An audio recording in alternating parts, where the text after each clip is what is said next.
to the metal, go, go, go!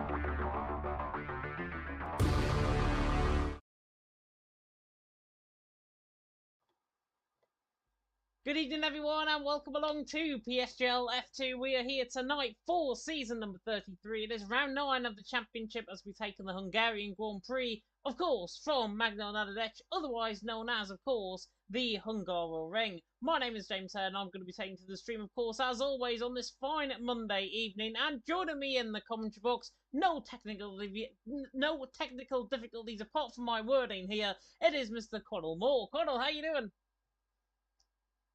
I'm doing absolutely brilliant, and as always, looking forward to another round in PSGL's PlayStation Formula 2, where we arrive at Hungary.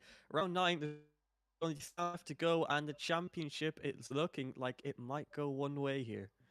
It could do. It could do. Yeah, it is going to be very interesting. I'm not sure where on earth this form has come from, but Jerry Van Bussel, honestly, has absolutely thrived in recent weeks in PSF2.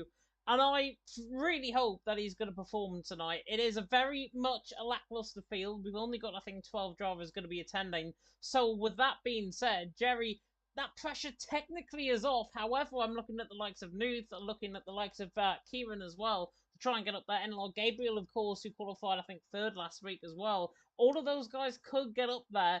But let's have a look through at the driver's standings just to confirm what is happening. He is looking for that fabulous six-timer, one off the fabulous 7, of course, that Frankie Dettori did in 1997 in Ascot. But Jerry Van Bussel leads the way on 81 points. Devon there in second on 65. Lars there in third on 58. With Black Box in fourth on 54. Again, quite a few of these guys are missing. Either down to challenges, either down because they're on holiday. I believe in Europe it is term time, if I'm not mistaken, off term time, like spring break, basically, for the Dutchies, certainly. So that is why we're not seeing some drivers here tonight. Johan there in 5th on 37. He has had a change, I believe, in terms of his PS. He has now joined Outplayed Racing, which I've got to say is a very, very good signing from Johan's perspective. Will Murdoch there in 6th. He's been doing the GT Series preparation for the Olympic Games on Gran Turismo. He's there in 6th on 28 after his third place finish. His fine third place finish, of course, last week in Mexico. Kieran there in 7th on 27. He caused absolute carnage around here yesterday in the NLR team event, so watch out for him down in towards turn number 1. Ari's in 8th on 25. Brad is in 9th on 24, and then a tie for 10th between Nuth and Gabriel, 10th and 11th. Of course, Gabriel with that podium finish in China 2 rounds ago. And Connell, coming into tonight, Jerry Van Bussel, of course, leads the way by 16 points in terms of the championship to Devon. Devon is closest pursuer. I believe is not here tonight. Lars is not here. Black Box is not here. So Jerry Van Bussel, technically, if he wins tonight, has got one hand on the trophy. Yeah, that's exactly it. Obviously, a lot of drivers missing tonight, which is not what we like to see, but it does happen on occasion.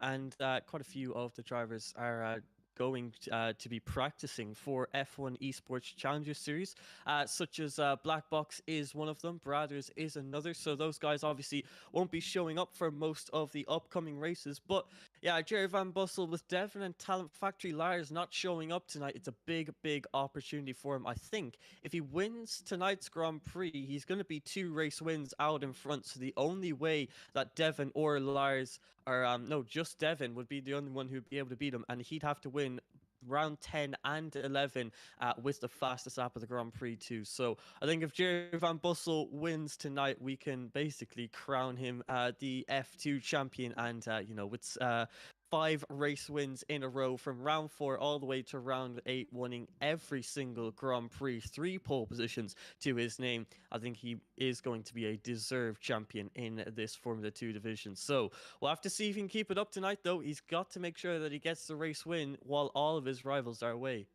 Yeah, definitely so. And his closest rival, of course, is Johan. And he's in 5th position on 37 points, and he's basically mathematically out of contention in terms of the championship. He can have a really good race, Johan, tonight, and then get into that fight for second, perhaps, going into the final 2 races of the season. But with Jeddah and Brazil up and coming as well, Jerry Van Bussel could easily win the last 3 races of the season. No pressure, Jerry, if you're listening in the chat.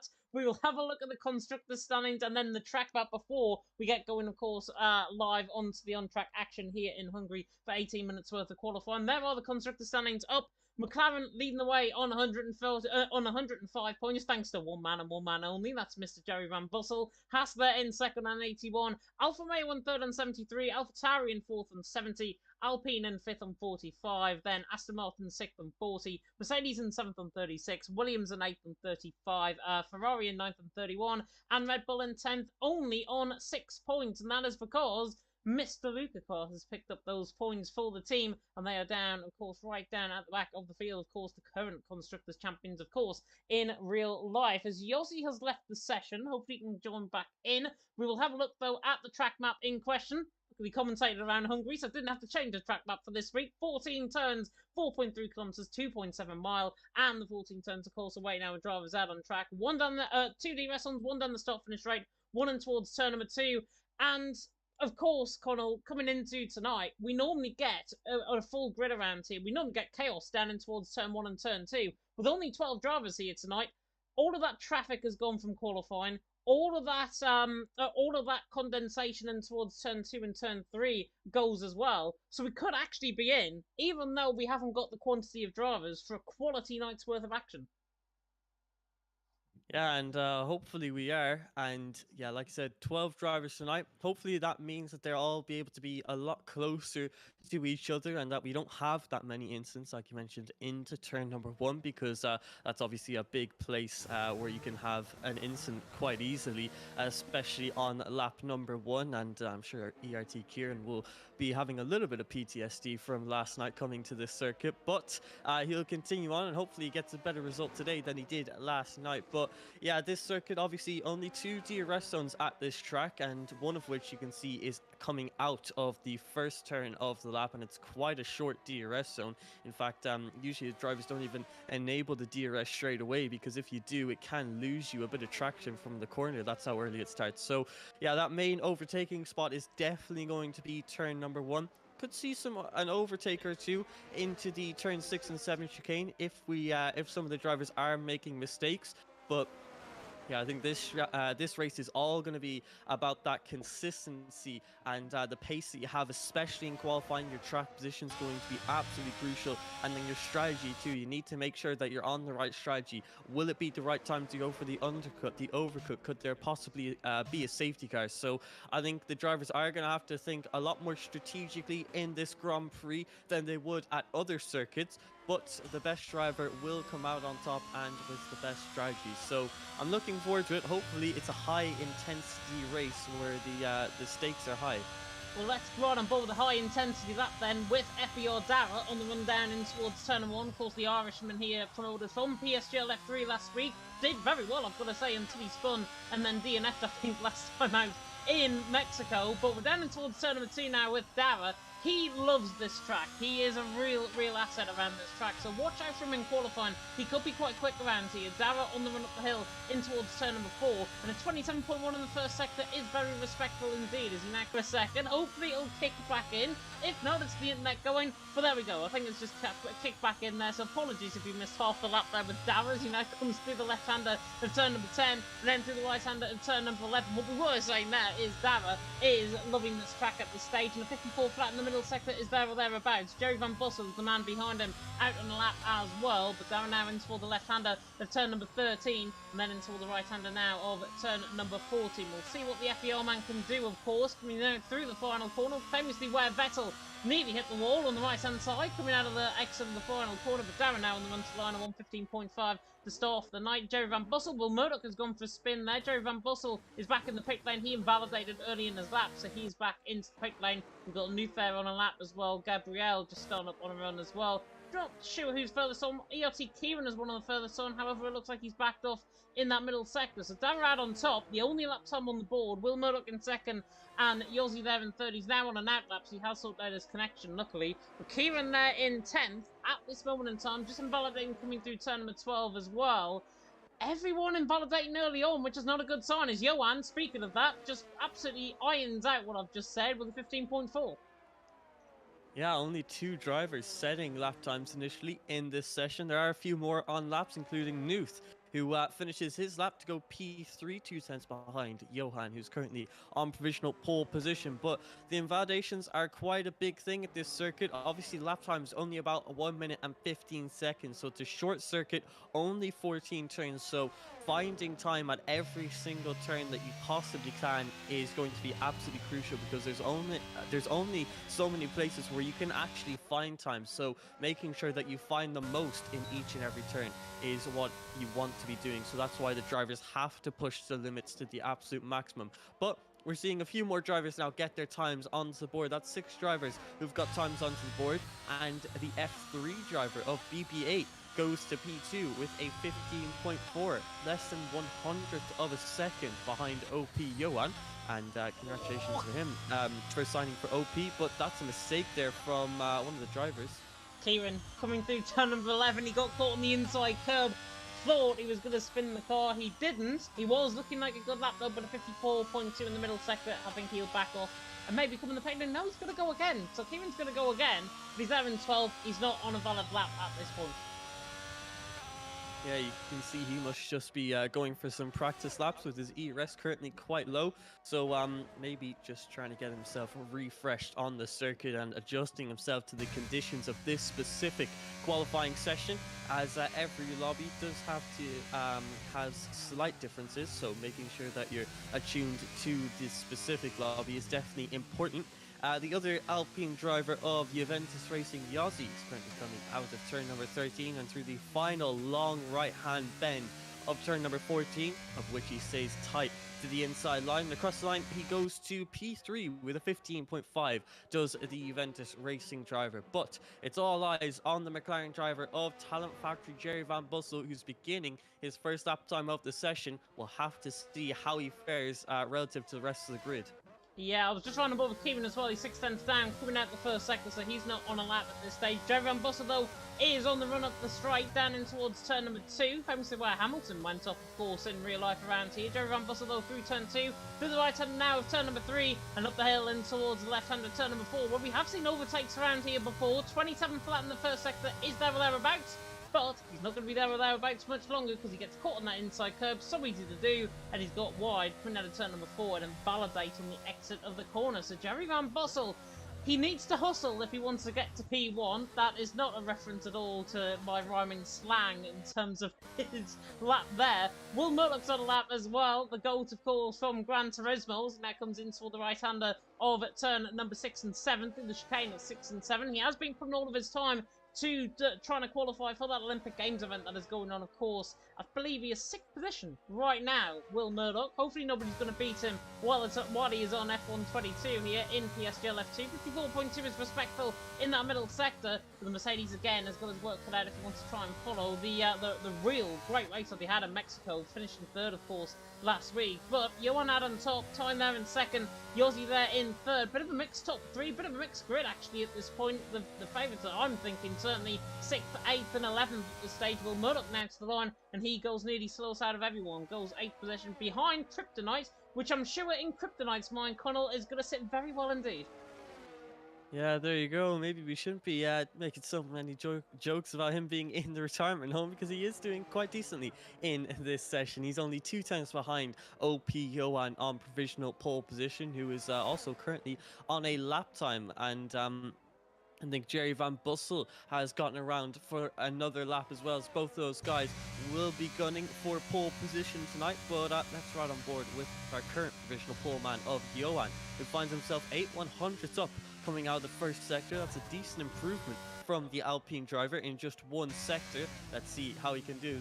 This is his first race for OP in F2. Hopefully he'll be looking to impress his new team, and one way he could definitely do that is by beating a Talent Factory driver, one of Outplayed Racing's main rivals. So let's see Johan coming out of turn 11, 3 tenths up on his time. That's a big improvement there for Johan, and this could be an absolutely stellar time from the Alpine driver through turn number 13 now, as he widens up his exit very early there to try and get on the power nice and quickly. Now through turn number 14, staying tight to that inside line, using a bit of curb on the exit. Cross lines of 15.1 for the Alpine driver. Very quick indeed. Can Jerry Van Bossel match that? No, he can. It's a 15.5 only for the McLaren driver, 4 tenths behind Johan. So extremely quick from OP Johan there. Yeah, very quick lap time indeed. Jerry Van Bussel there in 5th with a 15.552 at this stage. He's behind Gabriel, behind Yossi. He must have made a mistake in that final sector somewhere. I'm imagining coming out of turn 12 into turn 13, because he lost 3 tenths per second in that final sector compared to Johan. I was flicking in between the middle sectors and the first sectors there, between them both. Johan was slightly quicker in the first sector. Johan was slightly quicker again in the middle sector. Jerry was only a 1/10.5 up though on Johan coming through that middle sector. So he lost 3 tenths per second somewhere on Johan. Not sure where, but obviously he's there down in P6 now as Kryptonite goes quicker than him. ERT Kieran's coming through the right-hander now of turn number 5. He's now on a lap as well. The Haasman in 10th position at this stage. The yellow flags are out there just briefly on the circle. That's actually behind the car out on track from the other Haas of Darrow, slowing down on an out lap as Kieran now comes through. The left-hander turn number 9, through the left-hander turn number 10, and through the right-hander again at turn number 11. This looks like a very good lap actually from Kieran at this stage. 53.5 in the middle sector. It's huge from Kieran. Absolutely wet wiping Johan through the middle sector by 2 tenths of a second. This is going to be pole position right here from ERT Kieran. He normally delivers around this track, and this is why I favoured him potentially for pole position. He is such a strong driver around this track. Kieran now on the front line, should go quicker than Johan, and he does, only by that 10th of a second, but it's enough at this stage. Kieran out on top, Johan in second, Tyne there in third, Tyne on the front line as well, I think is just preparing up on a lap. Yossi is 3 tenths up through the first sector, and sliding his way out of the chicane at 6 and 7. Yeah, look properly.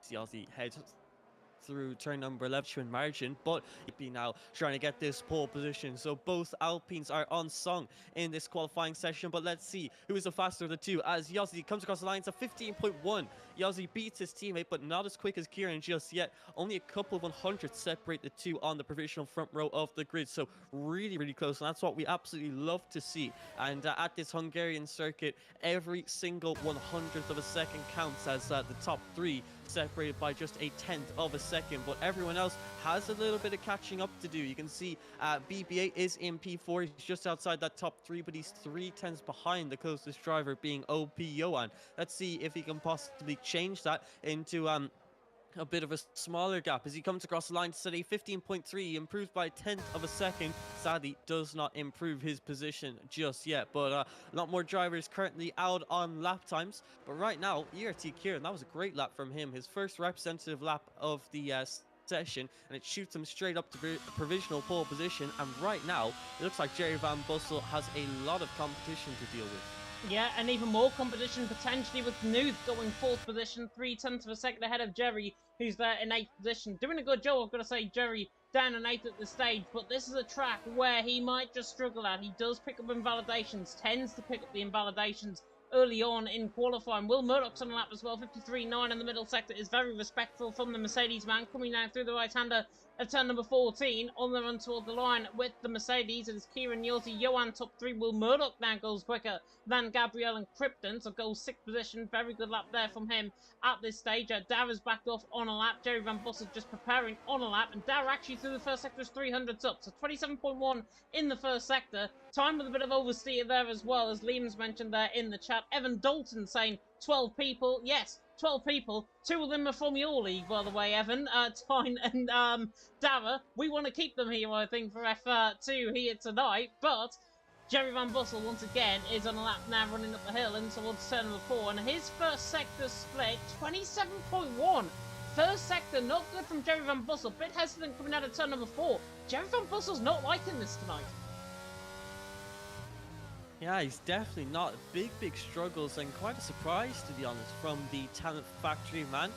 Let's see if he can do anything about this lap at a 15.5, 5 tenths off of that provisional pole position, and that is an invalidation from Jerry Van Bussel, who goes slightly too wide on the exit of turn number 9, and he was only improving by a couple of 100s, I think, out of that middle sector. So right now it's not looking good at all for Jerry Van Bussel. He might be starting from the very back of the grid. Currently, the only driver who's ahead of is FEI Dar, and of course, Zorzo and Duran. But that's because neither of those drivers have had the ability to set a lap time in this session, which is quite surprising. We've only got 3.5 minutes left to go, and without a lap time on the board, I'm sure both of those drivers will be quite worried. But now that we're in these closing stages, the drivers are on the pit lane. They're getting their final set of soft compound tires onto the car, making quick little adjustments to their setups to really fine-tune themselves for their quickest laps of the session.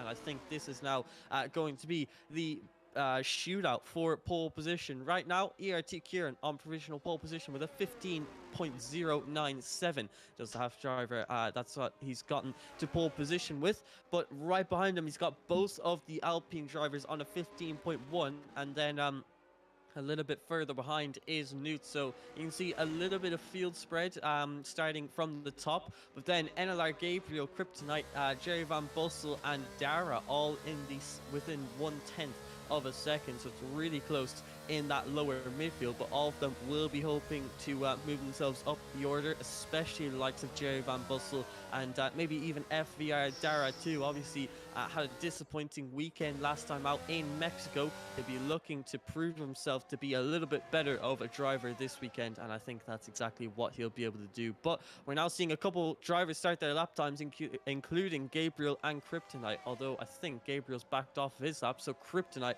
is now coming across the line to set what will be his final lap of the session. So let's see, does he belong in the retirement home, or does he belong on the front row of the grid? We're about to find out. Well, let's see. He's been improving lap upon lap as well. Gabriel, by the way, very interestingly, I think has taken high fuel load, and he's trying to wear that out on his out lap, get those tyres up to temperature, and then go for a final run. It's a very, very risky strategy, because if he invalidates on his final lap, that is him done. So Gabriel might be in trouble. 27.1 on the first sector though from Krypton. Nice riding to the curb there through turn number 4. Now through the right hand of turn number 5. That is Kieran just getting away to the right hand side. Krypton now into the chicane of 6 and 7. Beautifully, actually, coming out of the chicane. That's just gaining a bit of time through there. Through the left hander of 8. Through the right hander of turn number 9. This is a good lap, actually, from Krypton. This could be around 2/10 improvement in this middle sector. He's really hooking up the lap. No, he's not. Coming through the right hander of turn 11. Spoke too soon, and Krypton has spun, and he does belong in the retirement home after all, as he spins, coming through turn number 11. So unfortunate. He got it completely right up until that point. He was going to be improving by at least 2, maybe even 3/10 of a second in that middle sector for Krypton in the end. Though good things come to those who wait, it'll be waiting, hopefully, for something to happen in the race. As Jerry Van Bussel is now preparing up on a lap as well, running down in towards turn number 1. Kieran, though, Yossi, Johan, top 3. Kieran currently out on top in terms of my top 3 prediction. Timon there, by the way, in the chat saying best of luck with 12 drivers. Everyone making comments about the 12 drivers. Quality is better than quantity. Hopefully we get that in spades as we go through the latter part of the session. Zolza was retired in the pit lane. Ron retiring as well. The 27 flat from Jerry Van Bussel. That's more like it. I would like to see, though, better improvement in the middle sector. So we're on board with the current championship leader with a 15.552, 4,000th of a second off Krypton. Krypton obviously is not going to improve on his final one because I think he's done. But Jerry Van Bussel now coming to the right hand of turn number 9. It's this part of the lap. It's this corner here, turn number 11, where he gets caught on the inside curve, forces wide. That's a lot better, though, from Jerry. Through the middle sector, 53.6. He's on for a good lap. He's not going to match Kieran, though, I don't think, in this lap. But this is a good lap incoming now from the TF man as he comes into all the final couple of corners. We've got one of the Alpines, I believe, ahead in Yossi or Johan, and that's actually Johan into the pit lane. So he must have been validated on a lap as Jerry now comes through the final corner. Current championship leader might go second, I think, in this lap. He doesn't. He goes 4th in the end. 4th for Jerry Van Bussel. Nuth is improving by a 10th of a second in the middle sector, or coming out through the middle sector split. Kieran now goes quicker. Might have just put out of reach. Nuth's not going to improve in terms of Kieran. Yossi there, the only one to feature in, apart from Gabriel, who goes second. Good luck from him. Yossi now through the middle sector split. He's 2/10 up. Yossi is 2/10 up, looking good for the JR man. Now coming to the right under turn number 12, gets caught on the inside curb, nearly spins the car around. But the JR man's doing a great job. Johan there settles for 4th. Jerry Van Bussel in 5th. Nuth there improving up to 5th. But Yossi is all over the place coming through this final sector, through the final corner. He might have just lost pole position here on the run to the line. He doesn't. He gets pole position by a very much hair's breadth. Will Murdoch to the line invalidated, so he is done. But it's Yossi out on top. Kieran there in second, Gabriel there in third. Fantastic end to that qualifying session, Connell. And for the first time all season, Yossi, in I believe his third race, I think, that we've seen him in, takes pole position in Hungary. Absolutely beautiful job from the Juventus Racing driver. Yossi, recently he's just been a driver with so much to prove, and he's been proving it. He's been doing so well in all of his leagues and competitions, and he's showing us once again that he is an exceptionally talented driver as he snatches pole position away from ERT Kieran, who I'm sure will be definitely a little bit disappointed with that, because he's only lost out by 8/100ths of a second to the Juventus Racing driver. And like Gabriel managed to get himself up into P3, the one-time pole position man, getting a good qualifying performance in. OP Johan ends up P4 with Nuth in P5, Jerry Van Bussel down in P6 with his teammate BB8 in P7, Will Murdoch in P8, Kryptonite in P9, FVR Dara in P10, and Zorzo and Ron start on the back and 6th row of the grid without getting a lap time onto the board. Yeah, they do indeed. We will be back after this intermission break from our title sponsors. GT Omega will be back in 30 seconds.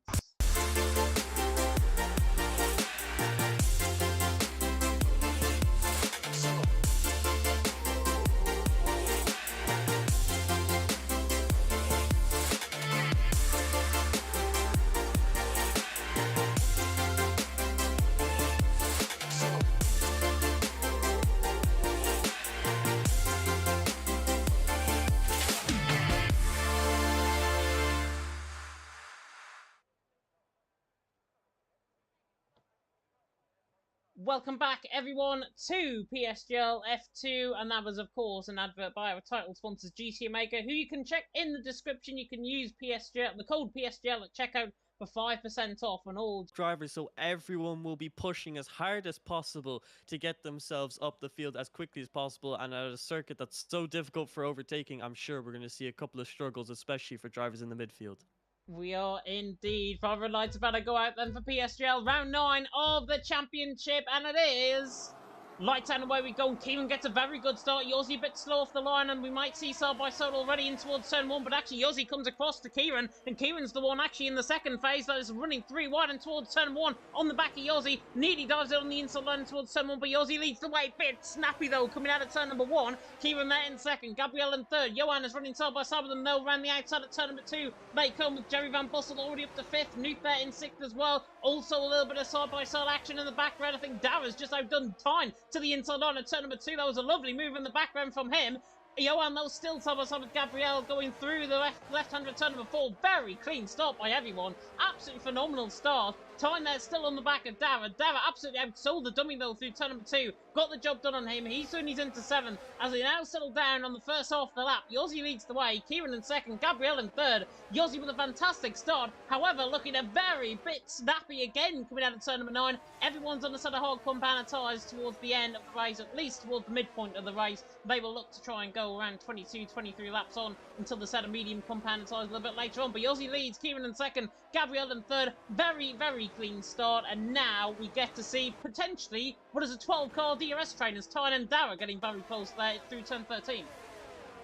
Yeah, that was a good start from everyone. Saw some nice side-by-side racing up and down the field, but now we're on lap 2 of 35, and already Yossi is starting to pull away from ERT Kieran. 7.5 tenths is the gap, and ERT Kieran has made a big mistake, or has he disconnected? I think that might be desync on my end, but it's telling me that he's 1.3 seconds behind Yossi. I'm not sure if that's a glitch, and he's disconnected. Yeah, so that's why his car was acting so strangely. So ERT Kieran with a disconnect, and that is absolutely brutal to see. His Wi-Fi just letting him down there, and that he is slowly going to fall down the order because of that. Hopefully can get himself back into the lobby, but you can see Gabriel and Johan gaining positions because of that, but Yossi has now pulled out a 1.8 second gap, so that's absolutely crucial for Yossi's race. He's got a brilliant start, and very lucky that Kieran got disconnected there. Yeah, very lucky indeed. Unlucky though for Kieran down there in 5th position. He had the same problem actually yesterday. I did the NLR team event actually around here in Hungary, and he was disconnecting at the lobby just before we were joining into the session.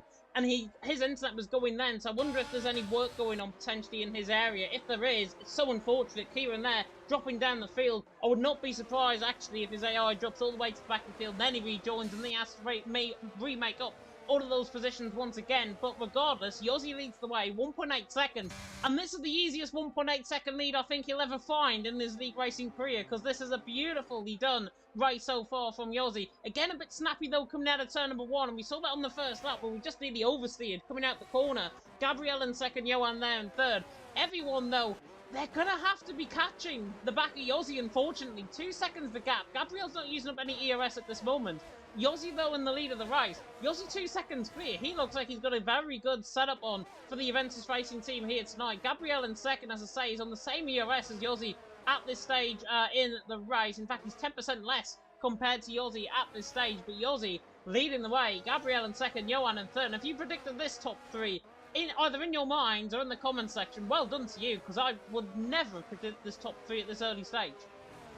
Yeah, definitely. Absolute madness with Yossi doing brilliantly. Gabriel getting himself up there and onto the podium so far. So great job from him. And obviously he's gotten 1 podium before. That was in China, looking to make it a second here in Hungary. Let's see if he can do just that. But he's got a lot of pressure from the guys behind. He's got OP Johan, Talent Factory, Jerry Van Bussel, TF10 Nuth, and Dara and BB8, 2 F3 drivers. Dara has had an absolute stellar start, 4 positions gained, and he's ahead of BB8. So Dara, after a disappointing race last time out, he's doing a lot better this time, and he's into that top 6. Maybe he can even get himself into the top 5 and start battling with the likes of our championship leader. But ERT Kieran just sadly falling all the way down to the order. I should say, and I was able to invite him, but I think sadly he just has not been able to rejoin. So it's such a shame to see from the Haas driver who started on the front row of the grid. He was looking to do so well too, because he was obviously in that P2 position. He was holding off Johan and Gabriel behind, but now this is sadly how his race might end. So a shame to see for the Haas driver, but the race continues up ahead, and Johan is very, very close to the back of Gabriel, and with DRS enabled, Gabriel might struggle a little bit to defend from the Alpine driver behind. Yeah, and of course Johan is under, I think he got signed yesterday or on over the weekend at least. He got signed to OP. OP now, I probably think, are one of the best strategic teams out there on PS side, and honestly it is fantastic to watch, because Johan will have at least one of the engineers in his ear right now saying you're managing the gap really well. But what would you do in this situation though? Because Gabriel, there in second, he's not going to use up any ERS. Johan's not going to use up any ERS either. This is benefiting Yossi more than anyone, and it's almost as if they're wanting Yossi to get away and hope for a mistake potentially from him, because if he gets a mistake, then it's his race potentially over. Gabriel and Johan in second and third. But if I was in Gabriel's shoes right now, I'd be trying to tag them along, bring them onto the back of Yossi. Yossi's nearly 3 seconds clear already. This is a race-winning gap as Kieran is back in the session. He's all the way down at the back of the field, unfortunately. So Kieran there in 12th position. Time joined Parnell, not OP, James. I'm on about Johan for OP. Don't worry about that. Time is in for Parnell Racing in 7th position. He's doing a good job. Johan there in 3rd. That's who I'm meaning about joining OP. On the back of Gabriello. If I was in Gabriel's shoes right now, I'd be trying to use up a bit of that ERS, because 3 seconds the gap, it's almost as if they don't want to win the race. Yeah, I mean, obviously every driver wants to win the Grand Prix, but I think there's a point in every race where you have to decide, is it worth it or not? And Gabriel knows he's in front of this DRS train all the way down to P9. That's who he's defending from. He knows that he needs to keep his ERS levels high, because if he goes below that 10% range, or even if he goes below 30%, that's going to leave him extremely vulnerable to OP Johan behind. So he's just consolidating his race right now, managing his ERS. He knows that Yossi is quicker. Yossi's just got the raw pace at this stage of the Grand Prix. Even if he did push with the ERS, would he even be able to catch up? So I think Gabriel, he knows he's able to get a podium in this division, so he's just trying to get another podium to his name. So going with a bit of a safer option. And to be fair to Yossi, he is driving absolutely brilliantly, pulling out tenths out of absolutely nowhere, it seems. Every single sector constantly and continually extending that gap to Ennelar Gabriel behind. It's 3.5 seconds now on lap 6 of 35, and he's not even having to use his battery. So I think Yossi is just doing an absolutely brilliant job, and the likes of Gabriel and Johan, they simply have no answer to this Yossi problem that has arisen. But yeah, right now, not much they can do up against our race leader, who's just doing absolutely, he's doing everything perfectly in this race so far. And he's looking like he might get not only his first podium, but his first race win in PSGL F2, and what an achievement that would be. But the main battle now seems to be for P2, unless of course we see a safety car or a mistake like you mentioned from Yossi. But I think the big shock right now, Jerry Van Bussel in P4, and he's not really keeping all too close to the back of OP Johan, or trying to apply pressure, go for a move. Will Murdoch, goodness me, they've been scaring the living daylights out of me in towards turn number 1. Got caught on the outside curb, nearly broke into the back of Ty. Luckily he didn't, there's no contact at all between them both. But Will Murdoch, watch that on the replay. We haven't got replay cameras, unfortunately, I wish we did. But Will Murdoch was so close, he was literally inches apart from hitting the back of Tyne and then spinning and then causing absolute chaos in behind. Zolzo there struggling there in 10th position as well. But it's almost as if, and I've been thinking about this for a while, it's almost as if Yossi and Derry Van Bussel have swapped the counts, I think, for tonight. Yossi leading the way by 3.9 seconds. Jerry Van Bussel caught in a big old DRS train behind Johan, not really pushing, 97%. But what I will say about Jerry Van Bussel, do not discount him out. We have seen so many times this season, including Mexico last week, where he was on the back foot. Then the second half of the race came and he came absolutely alive in a set of medium compound tyres. This is what is going to happen tonight with Jerry Van Bussel. He is going to get onto that set of medium compound tyres. He might even think about coming in a lap or two early to do that. At that, he runs the risk, of course, of tyre wear towards the end of the race. But Jerry Van Bussel, if he wants to try and maximise everything out of this race, it's to try and get on the back of Johan. However, though, I was looking down in towards turn number 1 there. Is it beginning to come over a little bit cloudier out on track? We are about 10 minutes into the race, so this will make sense in terms of any weather change. Are we going to get a threat of rain? It looked as if it was getting a little bit darker. I get the haze on the sun. It's just indicating to me it's getting a little bit darker out on track. If it comes over cloudy in the next 2 or 3 laps, then we could have rain in, what, about 10-15 minutes time. It's certainly good. You can see those clouds in the sky getting a little bit darker ever so slightly. Right now, you can still see the blue skies, but that could completely change in the next 15 minutes or so. So there's always a threat of rain, especially in a European country like Hungary. So definitely could be an expectation. But for now, these drivers making sure that they stay consistent in these dry conditions. But I think it will definitely be telling if these drivers try to extend their hard compound tire stints longer than usual, because obviously then they'll be extending it for a reason. That reason could be rain. So who knows? We might see rain in this Grand Prix, and that would definitely spice things up and maybe absolutely decimate Yossi's 4.2 second lead. That's Will Murdoch with a mistake out of the final turn. He's gone to the power too early, and that is now the full course safety car that has been released. That's a big mistake from Will Murdoch, who is the first retirement of the session. Yeah, full retirement. Unfortunately, I didn't catch that. Everyone's gone through camera angle very quickly indeed. The safety car, by the way, has just came out right in front of Zolzo, Ron and Kieran and brought their Delta Suns completely down in terms of that. But Yossi leading the way. Will Murdoch having that spin at the final corner. It's what Vettel did. Remember that famous spin from Vettel in what I think was 2013, 2014.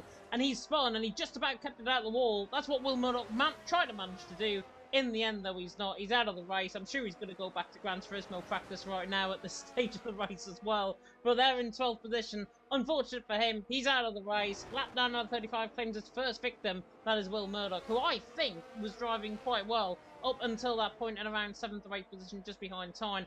And before that safety car actually come out, I was on board with Johan on the back of Gabriel. And Johan was really looking on the back of Gabriel to try and get the move done in towards turn number 1. Unfortunately, because of the safety car coming out through in towards turn number 1, Johan couldn't complete that move. So Johan technically robbed by that safety car, you could call it, if he was going to get that move done. Oh my word, as Gabriel backs up into the back of Johan there. And actually, Jerry Van Bussel's into the pit lane. Wow. Okay. Jerry Van Bussel's into the pit lane. Now, this just set a medium compound of tyres. I did commentary around here yesterday, as people might know from in the chat. Jerry Van Bussel was not here last night, of course, for the NLR team event, but medium compound of tyres, 24-25 laps is going to be a real push on these tyres. They're going to be absolutely shot towards the end of the race. Jerry Van Bussel, though, because the safety car has came in, if there's another safety car later in the race, Connell, it's a free pit stop. It definitely is, and yeah, I think that certainly has to be the strategy that he's going for, because the two-stop strategy, that has to be it, because 25 laps on the higher compound tires is a bit of a stretch, but then you go on to the mediums and it's quite simply impossible. They'll easily have a puncture by that time. So Jerry Van Bussel and everyone else behind him going for the two-stop strategy. I think that's quite wise for the bottom three at least, because they don't really have track position to lose. Now they're going on to a softer compounded tire, a quicker compound of tire, and they don't lose a pit stop because they've still got one pit stop to go like everyone else. So they don't lose track position, they don't lose a pit stop or anything like that, and they just get some free tires. So I think that's a good decision for anyone really outside of the top 8 or so, maybe even the top 7. But for Jerry Van Bussel, I think it's quite interesting to see. I don't think Jerry Van Bussel is at all confident in his pace, because Jerry Van Bussel, he's been struggling in qualifying, he was struggling in the race to keep up with Johan ahead of him. So I think Jerry Van Bussel, he's just going for a bit of a last gasp strategy here, because he doesn't know what to do. He hasn't got the pace to win on the regular strategy of a hard medium. So he's trying something different. He's the lead medium runner, and it could work out quite well for him, because pretty much the entire grid, well, not the entire grid, I should say that half of the grid has come in for the medium compounded tires. So there's only 5 drivers ahead of them who are on the hards. The only problem is this circuit is not known for its overtaking opportunities. So Jerry Van Bussel, he's going to struggle to get up the order, but maybe this strategy is going to give him an opportunity to finish a little bit higher up than his pace would allow him. This could also allow, as well, with everyone pinning in, with half the grid pinning on a set of mediums. Look at the clouds beginning to build once again over the circuit. Just from the left-hand side of turn number 1 is where I think the rain is going to come from, if it is going to be forecast.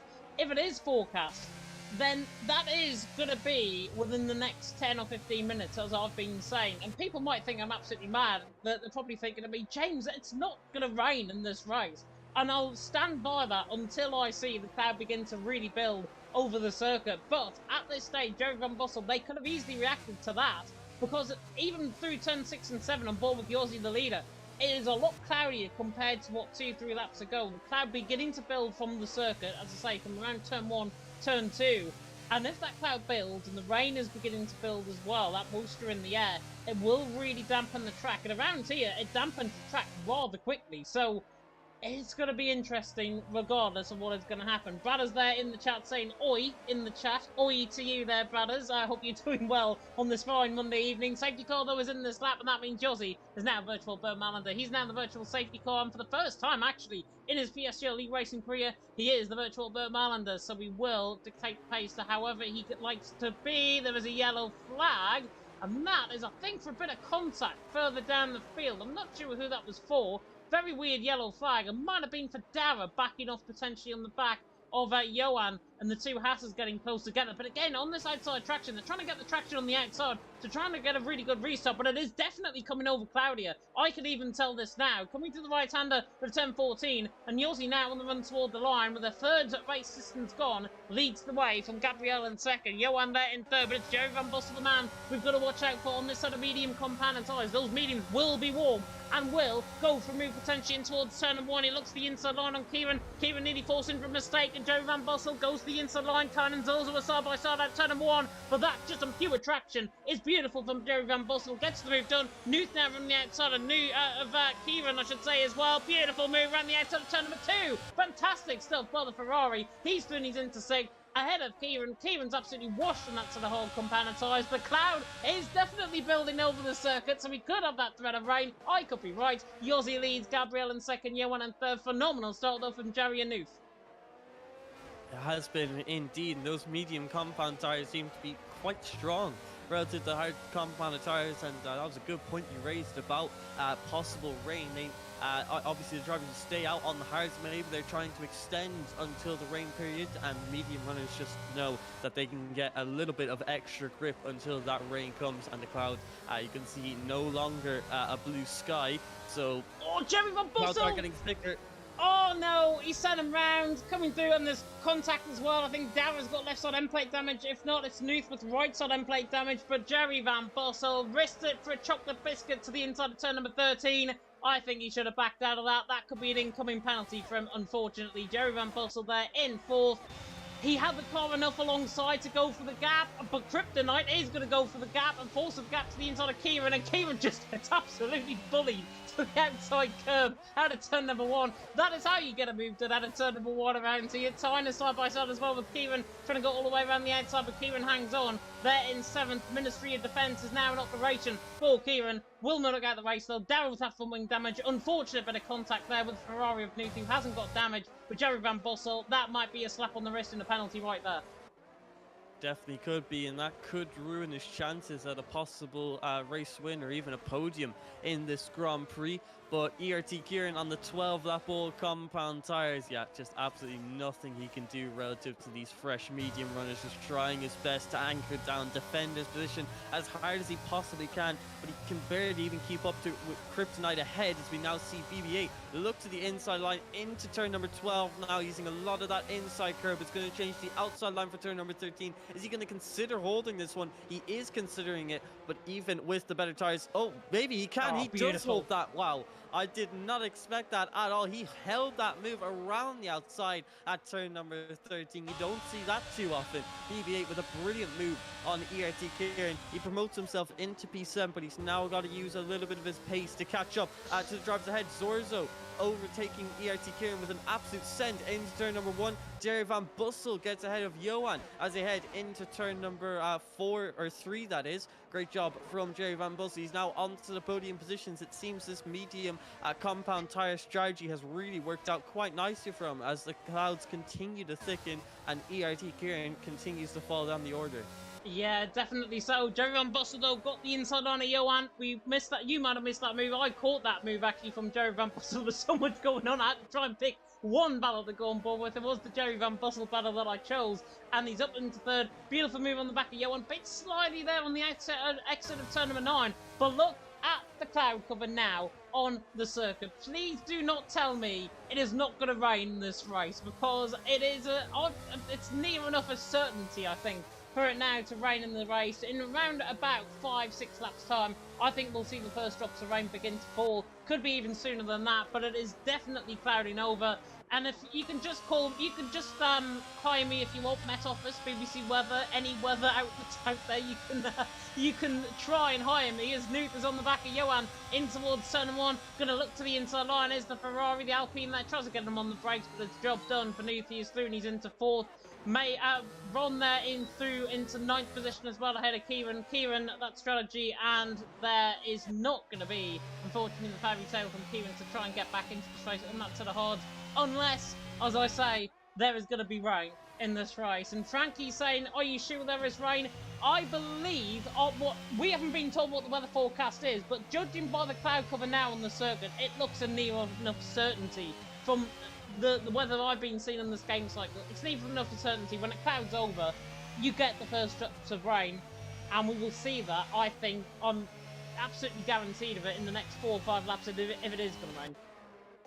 Yeah, we obviously still have 20 more laps to go, so the rain is definitely very likely of hitting, and with the clouds slowly getting darker ever since the start of the Grand Prix, progressively getting darker. I think you were absolutely dead on with the incoming rain, so that's something we could see form, but we're also seeing a gap form between Yossi and Gabriel. 9/10 is the difference between the top 2, and Gabriel's struggling a little bit to keep up with our race leader of Juventus Racing, Yossi, and both of them are actually quite low on the ERS. Meanwhile, Jerry Van Bussel behind on 50% ERS relative to the top 2, both being on 15%. Jerry Van Bussel is now in a comfortable position to go for the race lead, so Jerry Van Bussel Obviously didn't have great pace in qualifying or the start of the race, but the hard compound tire, we've seen it time and time again where he just is not comfortable on that first stint. The tire just does not seem to work for him at all at any circuit, but once he gets onto these medium compound of tires, he just absolutely flies through the order, and it looks like he's shaping up a move for P2. But is that now some raindrops I'm seeing on my screen? I'm not too sure. That might have been a trick of the eyes there. I think it is. I think it is a trick of the eyes. It's a lot lighter, by the way, on my TV screen compared to what I'm seeing through my computer. So I'm going to try and commentate from where the TV is. I'll try and flick on board with both if I can. It doesn't really affect you guys on the stream. It affects me because my visibility on the camera is a lot darker through OBS and commentating through OBS compared to what it is on my TV screen. But Jerry Van Bussel, they're in third on the back of Gabriel. This looks like a Nio moving towards turn number 1. He's on the back of him in towards turn number 1, the championship leader. To the inside line. Oh, Gabriel's gone way too late on the brakes. This is surely Jerry Van Bussel's move on the inside of turn number 1. Bit of a slide coming out of turn 1. Gabriel's going to try and fight him now. To the inside line of turn number 2. He will hold the car on the inside line. He's got to give him room. Kryptonite as well. Getting the move done on Johan. Jerry Van Bussel, though, does get the job done on Gabriel. Soon he's into second. Gabriel there in third. Nuth there in fourth. The sun is beginning to glint through there, the eyes of the camera lane doors. Gabriel makes a huge mistake there coming out of turn number 3. Very, very well recovered coming through turn number 4, in fact. That was from Gabriel. Nuth now on the back of Gabriel as well, but Gabriel's tyres beginning to go. And I did say, watch out for Jerry Van Bussel on a set of medium compounded tyres. So far, I've got about 2 things right. The third thing, they say they all come in threes. It's the rain. Whether or not it is going to rain is a different thing. We're only halfway through the race as well. Yeah, still so much racing action to go. And those hard compound tires are really starting to drop off now. But you can see Yossi, Gabriel, and Johan, and also Kieran trying their very best to hold on to these hard compound tires, even if it might be time to come into the pit lane soon. I think the regular pit stop lap is around lap 20 for the hard compound tires, and then take the mediums for 15 laps. But right now, we're seeing Gabriel and Yossi really struggle relative to Jerry Van Bussel, along with Johan too. We're now seeing BB8 make the move on Kryptonite into turn number 1. Nice and simple move with the power of DRS to Johan. Also, while that battle was happening with Jerry Van Bussel, he's fallen down the order. So the hard compound tire runners, they're slowly starting to fall one by one. Next up is Gabriel, and he's got big pressure from Nuth behind.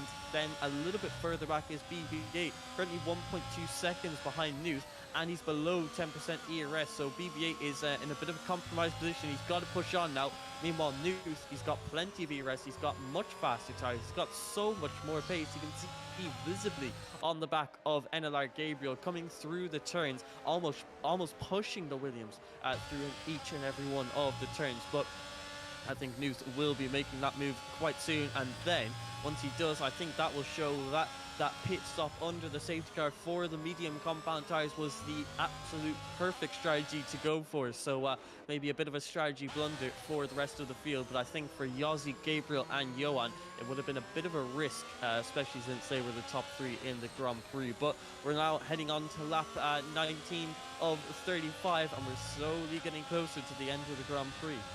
We are indeed. Was that rain on Zolzol's screen down in towards turn number 1? I'm still convinced it is going to rain. He's on the back of Johan in towards turn number 1.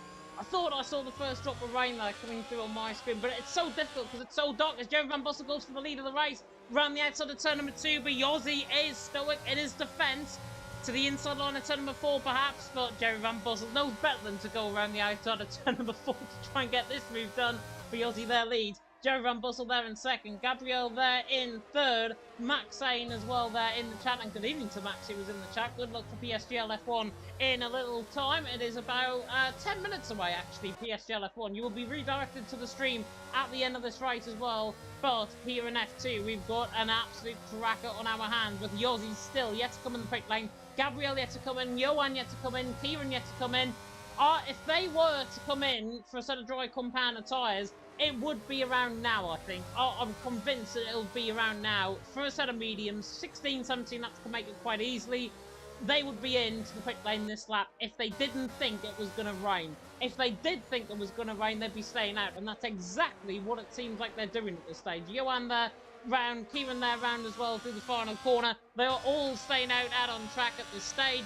And at this moment in time, the rain is just a shortfall away as he looks the outside line of turn number 1. Does Joey Van Bussel? There is the rain. Joey Van Bussel trying to get the move done on Yossi to the inside line at turn number 2, but the rain is falling now out on track here in Hungary. Joey Van Bussel to the inside line at turn number 2. The medium's beginning to wear away in terms of their grip. Yossi is still there to the inside line of 3, and he forces them off track very, very hard indeed. Very, very hard. Joey Van Bussel knows better than not to fight him in towards turn number 4. Well done there to Joey Van Bussel. Yossi there trying to force Joey Van Bussel off track, keep the lead of the race. But the rain, I said it 10 laps ago, 10 laps later, it's raining out on track. Call me Mystic James. There we go. It seems like the prediction was absolutely spot on, and now the intermediate compounded tyre might come into play. But Yossi, absolutely crucial defender, who's defending so hard, rubbing wheels against Jerry Van Bussel to try and hold his position because he wants to be ahead once everyone comes in for the intermediate compounded tyres, because then they'll be on an equal playing field with equal tyres. So Yossi, he needs to hold this position for about 1 or 2 more laps, but if Jerry Van Bussel gets ahead once they come onto the intermediate compounded tyre, he'll be in a great position. TF10 News is into the pit lane now. I assume he'll be coming onto the intermediate compounded tyre. Jerry Van Bussel coming into turn number 1. Is he close enough for a move? He sends one to the inside line. He goes very deep, and Yossi is just going to go for a nice little switchback move there on the McLaren driver. Not much he can do about that, and Yossi continues to defend his position. Jerry Van Bussel all over the road trying to look for an opportunity to overtake the Alpine, but Yossi maintains his P1 position. He's still ahead of Jerry Van Bussel. Absolutely crucial, and a brilliant defense on 20 lap old hard compound tires relative to 11 lap old mediums. Yossi is doing a brilliant job so far, but TF10 News and ERT Kieran are now onto the intermediate compound tires, and just by looking at the track, it still looks pretty dry. I think it was a bit of an early call there from the Ferrari, the Haas, and also FVR Dara into the pit lane. Yeah, I think it's 2 laps too early, I think, for Nuth and Kieran to come in the pit lane. The crossover period is actually not too far off. Jerry Van Bussel ran out wide there through turn number 11 as well. Gabriel, I'm sitting on board with him there, in 3rd position. His tyres have literally just switched on. They are absolutely flying, and Gabriel is all over the place here on the back of Jerry Van Bussel. He's going to look towards the inside line, maybe in towards turn number 1. Jerry Van Bussel, from being the attacker, is now going to be attacked potentially in towards turn 1. DRS is disabled. They've stayed on an extra lap, which is not too bad actually, because the rain has not really impacted on the track surface just yet here in Hungary. Gabriel, though, is on the back of Jerry Van Bussel in towards turn 1, not going to get the move done. Yossi leads the way, Jerry Van Bussel in 2nd, Gabriel in 3rd. Everyone now into the pit lane. Of course, the tyres are going to get better, but Nuth to Ron coming in the pit lane was 19.1 seconds. I spotted it was about 16 seconds at the start of that lap. So I think, personally, everyone stayed out an extra lap. Zolta was left the session. Hopefully he can rejoin. Everyone has stayed out for an extra lap. I don't think that's a bad call at all. I think they've actually done that pretty much spot on. Yeah, I think so. I think the drivers who just came in there and the drivers who are staying out are both on pretty decent strategies. As you can now see, the raindrops are staying on the circuit. But yeah, I think those top 4 who stayed out, they've gone for the perfect strategy. Now as the mist on the circuit starts to form, so as soon as they come into the pit lane, it will be fully ready for the intermediate compound of tires. But let's see, maybe they stayed out a little bit too late. We'll have to see where they are relative to BB8. Can BB8 now push? Are the intermediates the right tire to be on? Because the track definitely looks like it's getting worse out there. So BB8 might be able to undercut 1 or 2 of the guys ahead. News definitely came in much too early. He's lost the position to BB8 and Kryptonite, so he was just a bit too early and jumped the gun there. Same with Kieran, and obviously FVR Dara is a little bit further back than he would like to be. But the rest of the field is now into the pit lane, so we'll have to watch where BB8 comes out. And has he gone for the undercut? Did he go for the perfect lap relative to the top 4? You can see he's sliding all over the place out of turn number 14, so really struggling on the intermediate compound tires. That switching conditions is obviously big, and there you go, BB8 is ahead, so he's come in on the perfect lap. We're now seeing some battles into turn number 1. Kryptonite around the outside of the Alpine is just trying to defend his line on the inside. Kryptonite is now going to be looking to the inside into turn number 2. Has he got the grip? No. Yossi Yossi just about to defend Oh, no his way. position, and now Jerry Van Bussel on the outside of Kryptonite can't make that move work just yet as he slides his way through Oh, turn he number 3, and that's a spins! spin from Jerry Van Bussel, who goes into the wall, thankfully just to break his front wing, but he's now down all the way to P9. And Nuth got the move done on Gabrielle as well, and all of that to the inside line of turn number 4. So Gabrielle now dropping behind Nuth. Jerry Van Bussel, though, championship leader, is round. Luckily, Johan is the closest to him in the title, so he's not going to be missing out any points. Johan there is a position ahead of him. This does not affect Jerry Van Bussel. It does bring the gap, however, down at this moment in time to what is, I think, 18 points instead of a potential 32-point gap, a 33-point gap, given the fastest lap. Nuth is lagging all over the place as well. He might be under pressure here from actually lagging at the session. Gabrielle is on the back of him there in 5th position, doing a good job, but Jerry Van Bussel spins, and look who that has gifted the race of the lead to. Tying there, out of the pit lane, leading the race. Yossi there in 2nd. And the man who we've been calling for him to go to the retirement home is in 3rd. It's Kryptonite in 3rd, doing a fantastic job. That undercut strategy, very potent indeed from a Tyne and Kryptonite perspective. Not necessarily, though, from a Nuth perspective, as he lost out in the end to Krypton. Krypton, though, in 3rd. Nuth, though, in 4th. I would honestly say, right at this moment in time, Kieran in 7th position is the one to watch out for. He's normally very quick in the intermediate compound tyres. He's normally quick around this track regardless. If Kieran can get all of those troublesome woes out of his system, and he's literally now channeling this all out on track, I wouldn't discount Kieran out for potential podium here. Azolza was out of the race coming out of turn number 4. That might be a safety car coming out, and it is a safety car. 2nd one of the night. 2nd safety car up 24 out of 35. Kieran's definitely back in contention now.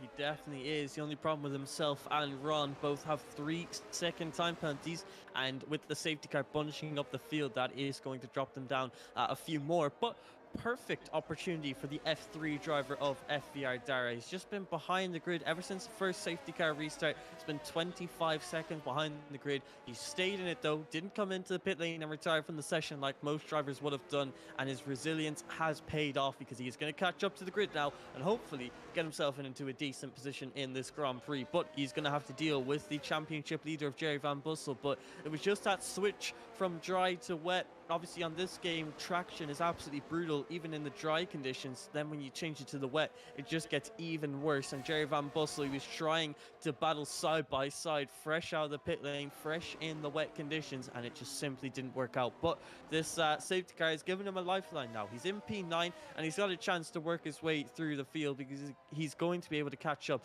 to the rest of the drivers. So very, very lucky there for Jerry Van Bussel. His teammate BB8, on the other hand, also doing absolutely a fantastic job in this Grand Prix. That undercut worked perfectly, so all of the drivers with 3-lap-old intermediate compound tyres came in on the right lap, so that would be BB8, Kryptonite and Shazoo Ron, all three of them timing their pit stops absolutely perfectly, and it's paid off for them because BB8 leading this Grand Prix. Then we have Kryptonite in P3, and then Yossi, who stayed out that one extra lap, finds himself in P2, and now he is the one chasing the lead of this Grand Prix. He's been leading this Grand Prix for the entire race so far, apart from that one little battle that he had with Jerry Van Bussel. But now BB8, the PSGL PlayStation Formula 3 driver, who's just been so impressive this season. He was F5 last season, he was leading the F3 championship, and now he is looking to win this Grand Prix in F2. BB8 is a bit of a prodigy in PSGL. He is indeed. Yeah, Tyne doing a fantastic job. Yossi there in 2nd. Yossi, to be fair, has not really put a foot wrong in this race, are they? He's there in 2nd position, doing an utterly brilliant job. The only criticism I would have of Yossi is obviously just forcing Jerry Van Bussel off track. And look where Jerry is now. After that spin coming through turn number 9, yes, he did it by himself.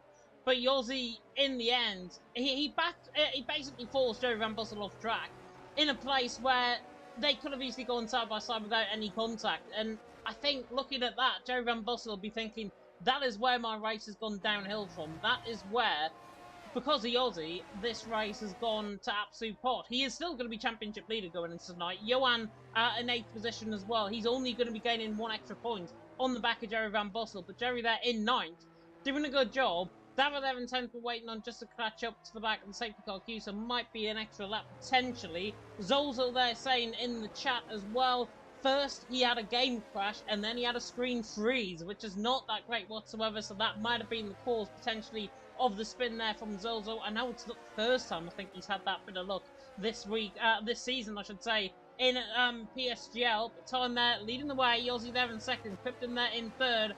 Is Tyne going to be out on top at the end of the race, or is Yossi going to be there to try and steal it all, or is somebody else from the retirement home with the old man stick there in third, and Kryptonite going to try and deliver one unreal performance? And if people come in the chat all of a sudden and say this race is rigged, I'm going to say to you, you're not half wrong.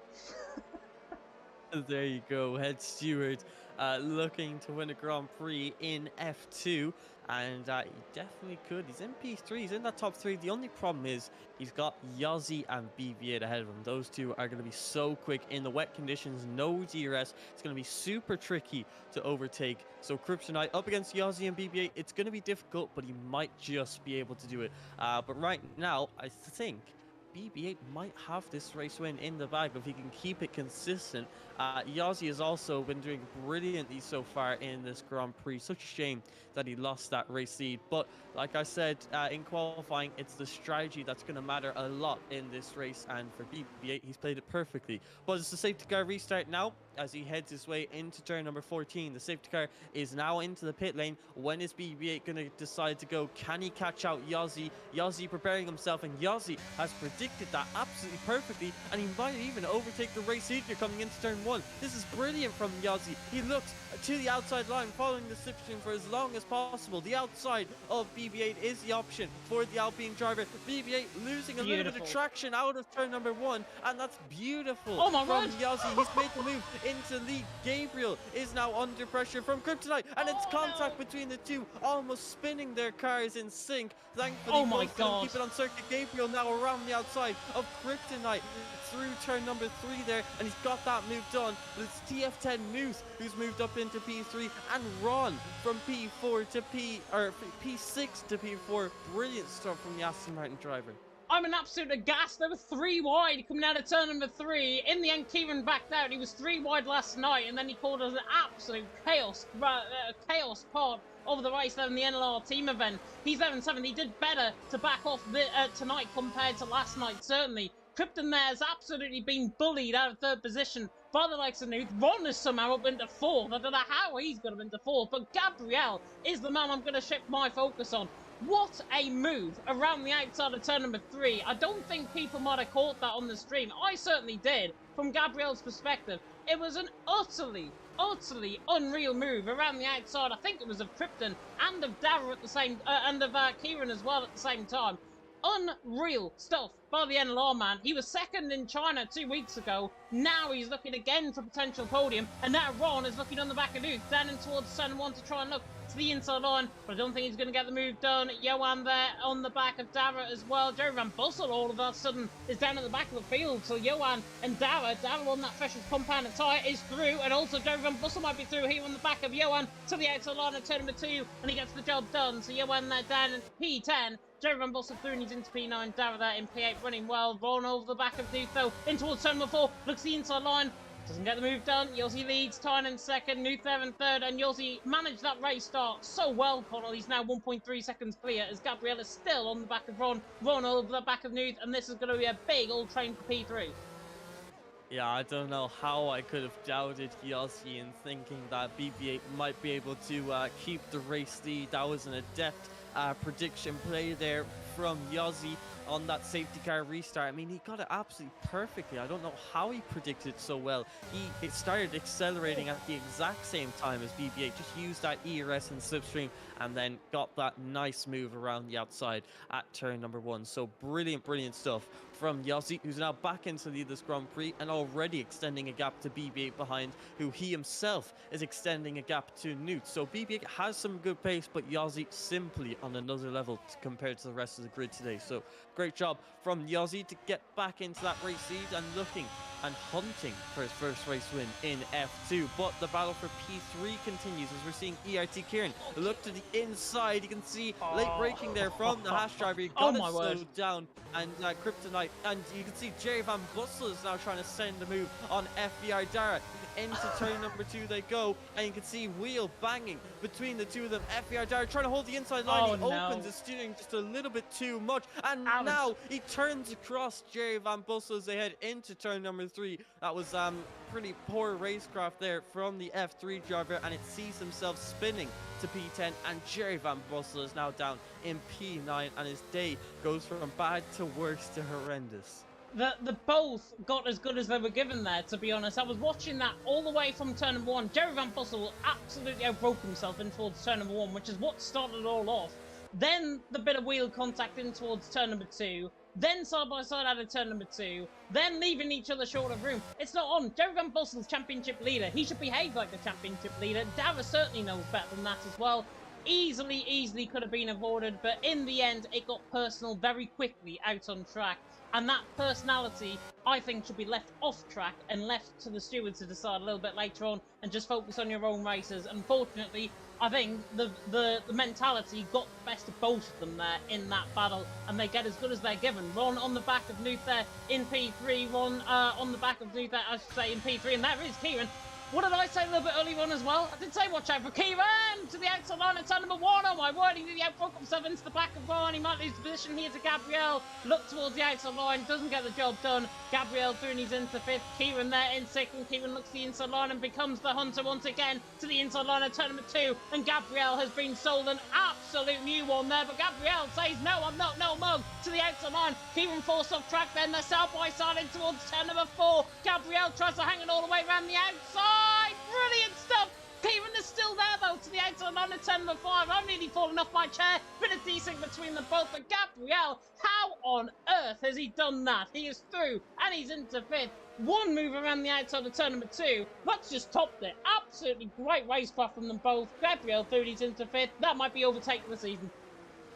There you go. Hungary at a track we didn't expect too much side-by-side action from. We are seeing the most brilliant stuff we've seen all season. NLR Gabriel, what a fantastic defense in front of ERT Kieran. He tries his best to get past the Williams driver, but there's simply no way past this man. He's got an ultra-tight defense, and Gabriel holds his P5 position. ERT Kieran got forced off circuit and got himself another 3-second time penalty. I'm sure he'll be able to get that removed so long as he doesn't get any more warnings in this Grand Prix. But yeah, you can see Ron very close to the back of TF10 Nuth. He's also got a lot of ERS as they head into turn 1, forcing Nuth to defend the inside line. He's going to try to go for the switchback move.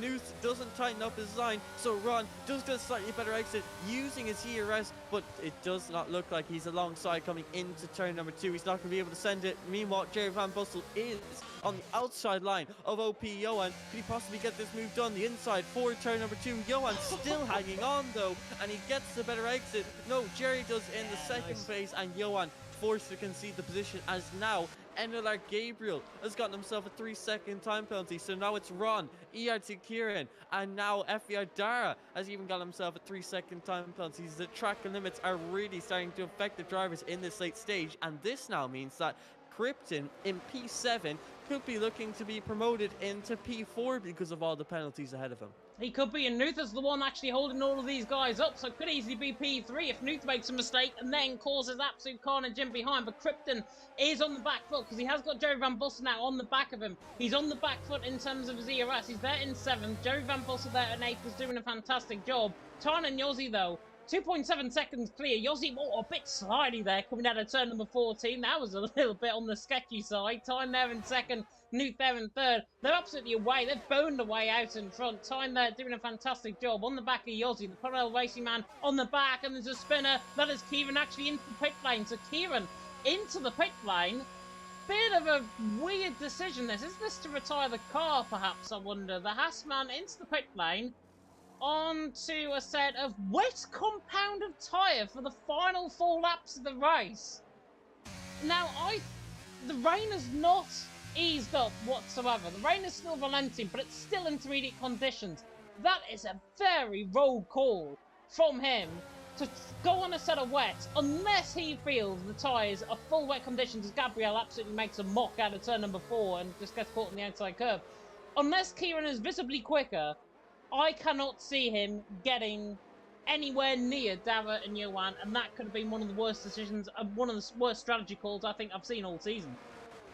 Yeah, I think the intermediates and wet compound tires, as the track continues to get damper and damper, I think both tires will be at a similar pace as Kieran gains a little bit of time on the back of FER Dara, but I think he did that because he's got 6 seconds of time penalties. He would have fallen all the way down to P9 or so, and just would have lost so many positions. So I think he's just deciding, well, let's just go for a full send strategy. Jeff is telling me, or whoever the engineer is nowadays, is telling me that it's going to be wet compound conditions soon, and yeah, he just sent it, went on to the wet, see what would happen. Right now, doesn't look like he's got the pace relative to his teammate. Don't think that wet compound tire strategy has worked out, although maybe given a few more laps, the wets would have been faster. But as of right now, the inters and the wets have extremely similar pace. Kieran was 15 seconds behind coming out of the pit lane, and now as we start lap 33 and 35, he is still 15 seconds behind his teammate. So Kieran tried to go for something different. Sadly, has not worked out, and it seems like he will be finishing P10 in this Grand Prix. But the battle for the podium positions continue. Kryptonite still looking good for a P4. Zenard Gabriel all over the back of Shizuru Ron and getting on the power very early out of turn number 4, almost completely losing the car as he threw his steering wheel around and breaks too late into turn number 6, hits the back of Shizuru Ron, slows down so that Shizuru Ron doesn't lose the position, but that squabbling and mistake from Zenard Gabriel has allowed Kryptonite to close up the gap now, as Gabriel is all over the road, losing his rear end in every single turn.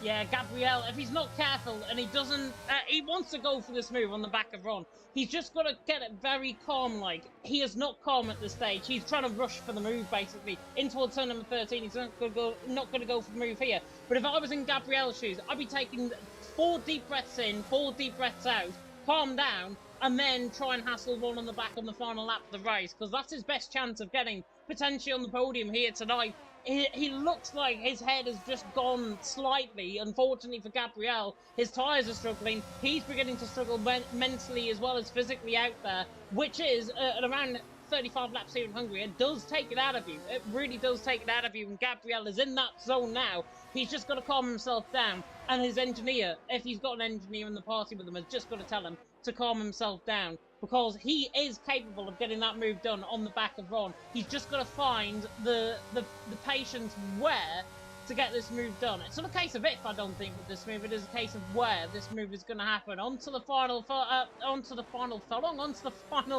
lap and a half of this race here in PSGL F2. PSGL F1 is live as well, along with F3, so if you do want to catch the action there, you can. Yossi, though, leading the way, Tyne in second, and as Liam has mentioned, Yossi and Tyne have been a different level in this race, in the rain. Yeah, they've just been doing absolutely brilliant tonight. And you can see 8.4 seconds ahead of TF10. Nuth is the McLaren driver, BB8. So absolutely great job from the two of them. The wet compounded tires just seems, or the intermediates, I should say, just seems to have worked a lot better, as that's a spin for the likes of FER Dara down at turn number 11. Oh, Jerry Van Bussel! And yeah, you can see that's Jerry Van Bussel almost around the outside of Kryptonite at turn number 13, as Kryptonite decides to defend the inside line of turn number 14. That is a very risky move there from Jerry to look to the inside of turn number 14. Thankfully didn't send Kryptonite spinning around. Jerry is driving with aggression here as he heads down to turn number 1. He sends it into the first turn on Kryptonite. He just about manages to get it slowed down as he pushes Kryptonite wide there just a little bit. And Jerry Van Bussel, that's a good move into turn number 1, committed on the brakes, and somehow manages to slow down the car. He promotes himself into P6, but he's extremely aggressive on the back of Kryptonite, making contact with him here, there, and everywhere. Zenard Gabriel on the final lap of the Grand Prix is still super close on Ron. Ron is also nip and tuck with TF10 Nuth. These 3 guys are really, really close, and they could be looking for a move at any one of these turns as they now head into the middle sector of the lap lap time. You can see these quick bends. There's not going to be too many overtaking opportunities here, but it's all eyes on the Alpine driver who currently leads this Grand Prix, heading through the penultimate turn of the race. He's just done such a brilliant job tonight, managing to start on pole position, and now he's going to come out of the final turn. He's done levels in this grid, and he's going to come across the line to win the Hungary Grand Prix, his first race win in PSGL F2. We're seeing a battle for P4 as Ron defends from Gabriel, and he just about holds out on the back of TF10 Nuth. BB8 finishes P2, the Formula 3 championship leader, doing an absolutely amazing job in F2, proving that he could be in this division next season. TF10 Nuth gets a podium, his second podium of the season, his very first, or no, I think this is his first podium of the season, if I'm not mistaken. But Jerry Van Bussel managing to somehow recover his car up into P4. Great job from him. He really started to get the elbows out in those final few laps, and it looks like it's paid off for him. But Juventus Racing Aussie, I mean, his pace has been out of this world this Grand Prix. Yeah, absolutely stunning drive. Kryptonite gets Driver of the Day awarded by the in-game fans. I'm not sure how that's going to go down in the commentary box and in the comment section here on YouTube. But my word, Yossi, he approached that race absolutely unbelievably. And we've seen Yossi this season, I think, twice. One in Spain at the start of the season, and then one again when did he last race? I'll double-check the standings quickly. That is the wrong standings. Yossi actually only raced last time out in Mexico. It was his first ever race. Last time out in Mexico, he didn't pick up any points, but he finished the race in Mexico. He took the race win here tonight in Hungary. The fabulous, fabulous unbeaten record of Jerry Van Bussel is gone. 5 wins in a row, though, I think will forever live in PSGL history. But Yossi here absolutely came alive around Hungary. He was hungry for success, and he certainly got the race win here tonight. And it's Yossi out on top. Nearly did the Grand Slam as well, if it wasn't for Dara getting a second faster lap than him out on track. But Yossi takes the win from time there in second. He drove solidly as well, I've got to say. Nuth defensively brilliant in third. Jerry Van Bussel in fourth. I have a feeling these positions may change before the end of, before next week, certainly. Jerry Van Bussel in fourth. Might not get away with that incident with Yossi. Krypton there in 5th, Joanne in 6th, with Ron in 7th, Gabrielle in 8th, Dara there in 9th, Kieran in 10th, Zols and Will Murdoch the 2 DNFing out of the race, but everyone else who finished do score points. There could be provisional changes though, as I say, with positions that you're seeing on the screen. But Yossi out on top, Tyne in 2nd, Nuth there in 3rd. I am going to try and get the top 3 in if I can. But Connell, fantastic race there out on track in Hungary. And as I said at the start, before we even came live, and to the drivers in the chat, quality is always better than quantity. It definitely is. I mean, 12 drivers on this grid. We've had it before where there just aren't too many drivers. But again, they just provide some amazing racing action. 12 drivers, and we got that much racing at Hungary as well. Hungary, it's nowhere near a circuit that you'd even consider for good racing. And somehow we managed to get a Grand Prix like that out of it. I mean, I absolutely love this division. We always have such an exciting race with so much action and brilliant results up and down the field. I mean, Yossi, our first time race winner, the F3 driver of BB8 getting onto the podium, and TF10 Nuth as well getting his first podium of the season. Absolutely brilliant to see. That top 3 is extremely surprising to see, and exactly why we all love league racing in equal cars. So really happy after that one, and glad I was here for this round. And it only leaves us with 2 rounds to go at Saudi Arabia and Brazil, 2 tracks that are brilliant for Grand Prix racing. And if we have this much action at Hungary, hopefully we have twice as much at those 2 circuits, and hopefully we see some better attendance, because I know Hungary probably isn't the most popular circuit for league racing on this game. I don't know too many drivers who actually like the circuit too much, so hopefully we see a lot more drivers coming to those races, and we can have fuller grids and even more racing action. But yeah, F2 always provides a great race, and I'm really looking forward to how this season is going to end, especially since Jerry Van Bussel wasn't able to win that Grand Prix. It means that Devin and Tam Factory Lars, even if it's only the slightest of chances, they've still got that small chance at going for the championship title. Yeah, definitely. So I had to catch my breath there. Luckily, the race finished. My TV just decided to turn itself off as well. So luckily, it wasn't delayed by any more safety cars because you wouldn't have seen the end of the race there. But what we are going to do is bring at least two of our top three into the chat, and hopefully everything will work and according to plan with this. So what we can do is bring these guys in. Hopefully they can hear us okay. And we can now speak to the man who finished in P2 and had to play, unfortunately, second fiddle to JR Yozzy. It is Mr. Tyne BB. And Tyne, first race here in PSF2 last week, second race this week, P2 in Hungary. Not too bad. If he can hear us, which I hope he does, I can see them both on mute, so this might not go according to plan. We'll try. We'll try and see. Can Tyne hear us by any chance? Or can Nuth hear us? I can hear you. Yeah, Nuth can hear us. I'm not sure where Tyne is. Hopefully, if everything is okay with Tyne. Ah, there we go. His mic is on mute. Tyne, are you with us now? Still no. Still no. Don't say we're going to have to go in the waiting room and do this. The joys of technology, everyone. Try and get the interviews done. Yozzy said he's going to join us there as well in the waiting room in just a second, but he's probably watching this and thinking I may as well not join if Tyne cannot hear us at this stage. What I will do, actually, I'm going to leave the Discord call, see if this works. Hang on. I'm just joining the Discord call. And there we go. I wonder if that might work. Tyne, can you hear me? No, it's an issue on his end, I think. It is an issue on his end, which is absolutely unbelievable. We will try. I tell you what, we'll go in the waiting room and see if we can do it there. Right, give me 2 seconds. I'll try and transfer you all over. Oh, the absolute joys of trying to do this right. Hopefully that might work. I am praying that this does. I've just seen his mic move, so it must be working now. Tyne, can you hear us?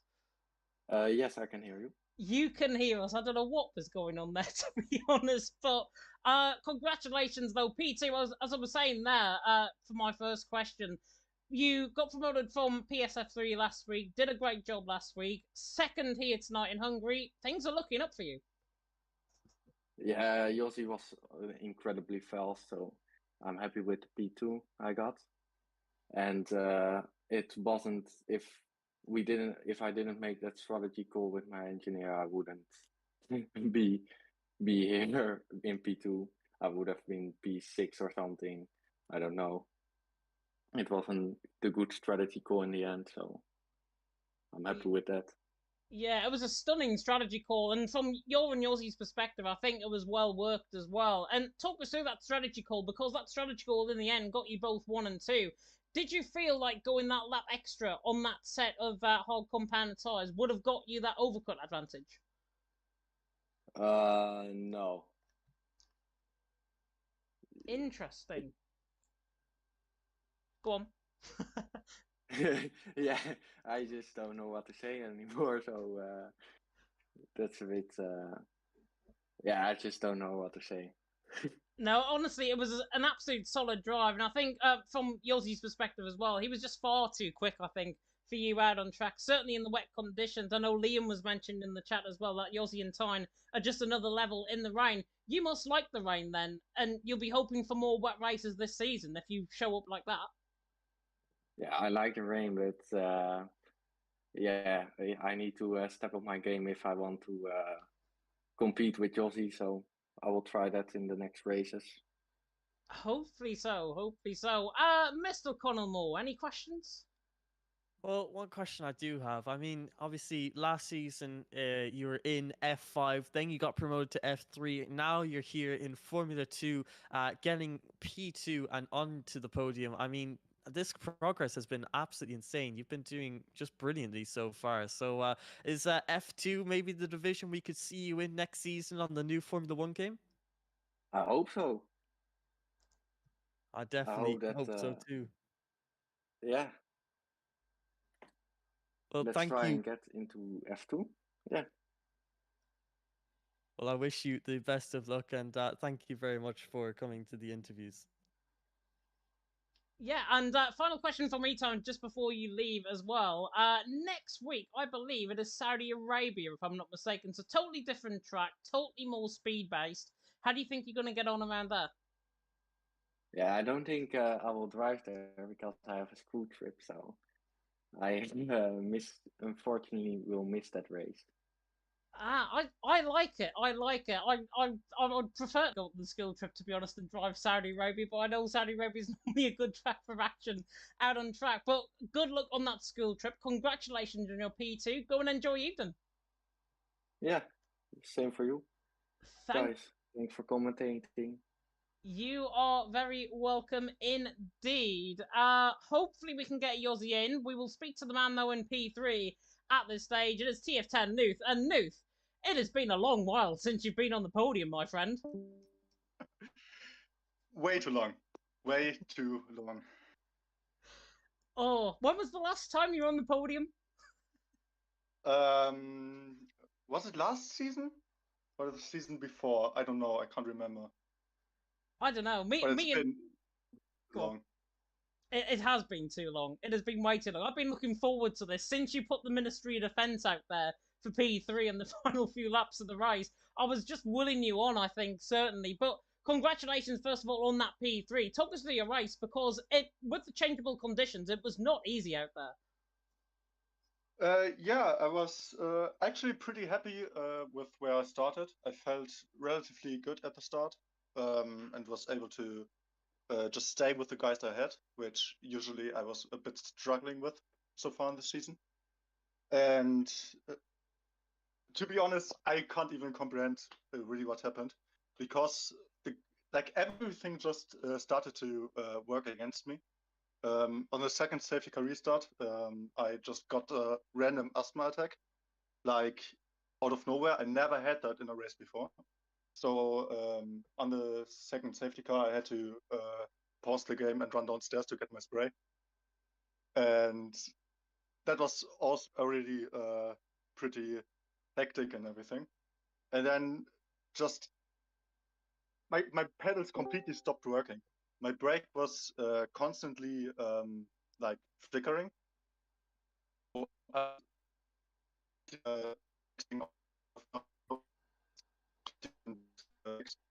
and that really cost me time. I mean, it was like 10 or 11 seconds behind second place at the end. Yeah. I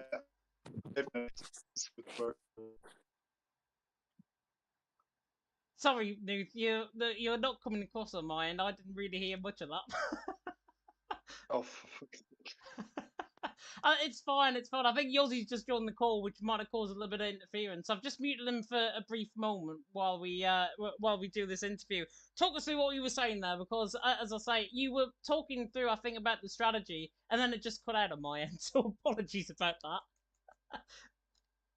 yeah, basically, I made a pretty good call, I think, on the mediums earlier on in the race, and then a pretty bad call to go one lap earlier on in the inters. But everything just kind of worked out. I was actually feeling comfortable for the first time in battles. I always was struggling before that in the season. And yeah, my brake just stopped working.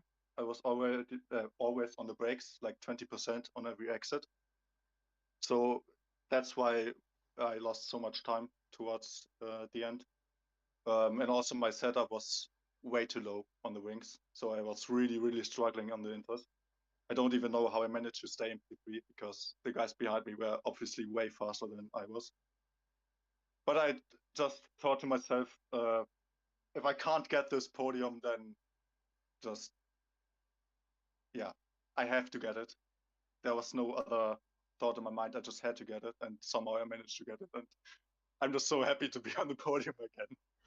Yeah, honestly, it has been a long while since you've been on the podium, I think, and it was fantastic, I think, to see you fighting for that P3 out on track. Were you feeling a little bit afraid from the guys in behind and thinking, don't send a move up here, don't send a move up my inside and cause contact? I think actually that this was the first time this season where I was really confident in my battling and defending and everything. The only issue, like I said, was my brakes that got worse and worse as the race went on. On the on the medium stint, I had absolutely no problems with that. And then as soon as we went onto the inters, I had issues basically every corner. So sometimes I lost like half a second just because my brakes started flickering. And it was really stressful, but obviously it's really difficult to overtake in Hungary, especially in the rain. So I think that helped out a lot. Yeah, definitely so. And as I say, you handled the pressure, I think, really well in the final stage of that race, which was absolutely fantastic. Mr. Connell Moore, any questions? One question I'd have is, obviously you've been doing quite decently this season, consistently finishing in the points in most of the races in this season 33. And with this podium now in hand here in Hungary, even with all the difficulties with the brakes and the setups, do you think maybe you could get another podium or two in the final 2 rounds of the season? Yeah, I think so, because so far this season I've been really unhappy with my performances, especially at the start of the season. I thought that maybe after like the first 4 or 5 races, I might still be in contention for the title. And I just was nowhere. I DNF'd out of the first 2 races. So it was a bit of a season. It wasn't really great. Obviously, I managed to find some consistency, but I really want to get more podiums now, and I hope that I can get some more towards the end of the season now. And obviously, next week we are coming to Saudi Arabia. Is that a track that you think you might be a little bit more confident at than the other circuits on the calendar? I think Saudi Arabia was actually the last track where I got the podium in PSGL. And I'm gonna run the same setup again, so it's gonna be a lot of fun. I'm really excited for it. Well, it sounds like you definitely have a good shot at a podium. Brilliant result tonight, and thank you very much for coming to the interviews. And best of luck next week for Saudi Arabia. Thank you. You are very welcome indeed. Right, we'll now see if this is going to work. We can now speak to the man who finished in P1. That is Mr. JR Yossi. And Yossi, fantastic win from your perspective. Talk us through, because you seem like the king of Italy, the king of Hungary out there. So yeah, hello. Sorry, go on. Yeah, you can, go on. The king of Hungary out there. It was an unbelievable run. Yeah, I was happy at the end of the race because yeah, I didn't race at the PSGL for a long time. Like I was in F9 the last time I raced. I raced last week in Mexico. So yeah, it wasn't a good race. So yeah, I have to forget it. But today was a really good race because yeah, I trained it a lot because yeah, I got time and I spent time on this and yeah, when I got pole, I was really amazed. Yeah, because point 0.9 I didn't even do it in training session. So it was my PB, and the lap wasn't even perfect. So I was really happy, and the start was perfect of the race. I don't know where the safety car went out, but I think I had a 4 second cap, so it was pretty good. At the restart, I saw that yeah, half the people have got some mediums, so I it stressed me so much that Cherry got some new mediums behind me, but uh, he didn't overtook me. He didn't overtake me, sorry. And after in the rain, the pay before the rain, I can't change. I had a bug, and I can't change the tires that I want to put on. So I had to wait for my engineer to ask me the intermediates. So I wait the one more lap, and it was too much. But with the a good safety car restart, I overtook BB8 around the outside of turn one, and with my great pace, I could hold on for the lead, and was very happy. Yeah, it was plain sailing, I think, from that overtake after the safety car. You just seemed to really excel. I think I made a comment earlier on in the stream saying you and Jerry Van Bussel swapped accounts for the night because it definitely seemed that way on track. You were just phenomenal out there. Talk us through what happened with the safety car as well, the second safety car and that overtake, because that was so influential, I think, in you getting the race win. Yeah, when I saw that I had a great restart, I I said to me, I have to overtake him now because I will not overtake him if I don't do it now. So I knew he was gonna defend the inside, and I didn't want to do the switchback because when it rains, it's better to go on the outside and you will have more grip on the exit. So I broke as much as better I could do. So as much late I no as late as I can. Sorry, and yeah, in the end, great traction out of the corner, and it was it was a really important move for the race. Yeah, it definitely seemed that way, and obviously congratulations on that race win. It sets you up, I think, really good for the final 2 rounds of the season. Mr. Connell Moore, any questions? One I definitely have is you're F9 champion last season and you've shot your way all the way up to P2 and now winning a Grand Prix in P2. I mean, where has this pace come from? That's absolutely insane to see. So in F9, I didn't have chances because the first 4 or 5 Grand Prix, I think, I had so much bad races, contacts, penalties, and I had and because of that, um, yeah, and I can't even race on Mondays because I I was playing ice hockey, so I can't even race on Mondays. So it was because I was in F. It was yeah, I was in F9 because I can't race on Mondays, and F8 and 2 F1 is on Mondays. So I think it's because of that. So I could be in F5, F4 if I would have raced on Mondays. So yeah, and the pace, I think I really trained a lot on this game, and the regularity was one of my biggest weakness, and it's what I improved uh, in like 3 4 months, and now it pays off. That's why I'm in F2. Well, it definitely has. I mean, absolutely brilliant to see you up here in F2, and we've got 2 more rounds to go. Will we be expecting to see you there for the both of them? And if so, how are you feeling for Saudi Arabia that's up next? Um, Honestly, I love this track.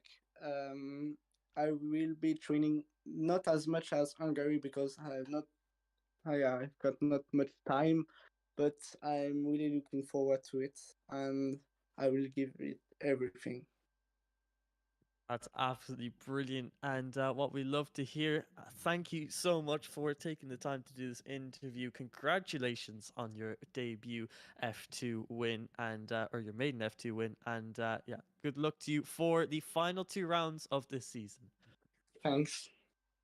You are very welcome indeed, and that rounds us off very neatly for the interviews for tonight. A big thank you to Yossi and to Tyne for joining us all in the commentary box. Really hope you enjoyed their insight into the interviews as well, and their insight into their races as well. And of course, as we've been mentioning, it is Saudi Arabia in 2 weeks' time, in a week's time. Goodness me, we're not that far ahead of time. It is the 4th to the 8th of May, regardless of what tier you might be in. So we're live, of course, next week on the 8th of May. And Saudi Arabia, Connell, is one of the absolute OMG tracks. It is. I could really just swear about how good this race is going to be in Saudi Arabia. This is going to be fantastic, and hopefully we get the numbers there to back that up, because Saudi Arabia is one of the tracks where if we get the drivers there, it is going to be potentially race of the season. It definitely could be. I mean, Saudi Arabia, it's just one of the most brilliant tracks on this game. So glad that it was added to the F1 calendar and the Formula One games.